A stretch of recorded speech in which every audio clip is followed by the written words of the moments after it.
Hello বাংলার জনগণ, আপনারা কি জানেন শয়তানেরও সংসার আছে, শয়তানেরও নাতিপুতি আছে। আচ্ছা, আমাদের হাসরের ময়দানে জিন জাতি আর ইনসান, আমরা হইলাম ইনসান, ইনসান আর জিন জাতির বিচার হবে। এই জিন জাতির সন্তানই হইল ইবলিশ, এই জিন জাতির শয়তানই হইল ইবলিশ।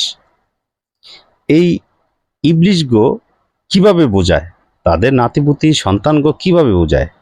দেখেন, তারা বলে, জিন জাতি বলে শয়তানদের যে তোমরা অল টাইম এই মানব জাতির হোগায় আঙুল রাখবা, কাটাকাটি মারামারি হিংসা নিন্দার মধ্যে রাখবা, ঋণগ্রস্ত রাখবা, যে মসজিদের ধারে কাছে না যেতে পারে, আল্লাহর ইবাদত না করতে পারে। তারপরে অভাবে রাখবা, অল্প টাকার জন্য মানুষকে মানুষ খুন করবে, কাটাকাটি হানাহানির মধ্যে রাখবা আর কি। তাহলে ওরা বেহেস্তে ঢুকতে পারবে না। আমরা জিন জাতি আল্লাহর কাছে আবেদন করব, আমরা বেহেস্তে যাওয়ার চেষ্টা করব, ওদের ধারণা। আর আমরা যেই মুসলমান, আমরা মুসলিমরা আমাদের সন্তানদের শিখাই, বাবা তোমরা খারাপ কাজ করবা না, ভালো ব্যবহার করবা মানুষের সাথে, ভালো হওয়ার চেষ্টা করবা, নামাজ রোজা করবা, দান সদকা করবা, আরও আরও অনেক ভালো ভালো কাজ আছে, এইসব আমরা শিখাই। আর ওদের ঘুম থেকে উঠেই, শয়তান ঘুম থেকে উঠেই মানুষের হোগায় আঙুল রাখবে অল টাইম, অল টাইম।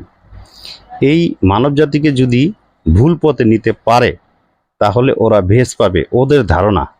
দেখেন, এই যে যখন মানবজাতি সৃষ্টি করছে আল্লাহ, তখন এই মাটি মাটি আল্লাহকে বলছে যে হে আল্লাহ, তুমি মানবজাতি সৃষ্টি করো না, দাঙ্গা ফাসাদ রক্তারক্তি ওরা লাগাই রাখবে। তো এই কাজটা শয়তানে মানুষ দিয়া করায় রাখে। দেখেন, আজকের জমানায় 2026-এ, 2024-25-26-এ যত খুন খারাপি হচ্ছে, অল্প কিছু টাকার জন্য একজন মানুষকে খুন করে ফেলাইতেছে। কিন্তু যে খুন হইতেছে হ্যাঁ নিজেও জানে না কি লিগা খুন হইছে, আর যে খুন করতেছে হ্যাঁও জানে না, হ্যাঁ গেলে টাকা লিগে খুন করতেছে। এই খুন খারাপি এটা যদি করতে পারে, শয়তানে যদি করাইতে পারে, তাহলে আল্লাহ আল্লাহ মানব জাতিতে মুখ ফিরে নিবে। তাই শয়তানের যত নাতিপুতি আছে, জিন জাতির যত নাতিপুতি আছে, শয়তান ইবলিশ, এই তারা এই মানব জাতিকে মরার আগ পর্যন্ত, কিয়ামতের আগ পর্যন্ত এই ব্যাপতে নিয়ে রাখবে, আর শয়তানি করেই যাবে। তা আমরা এই শয়তানরে মোকাবেলা করতে আমরা কি প্রস্তুত?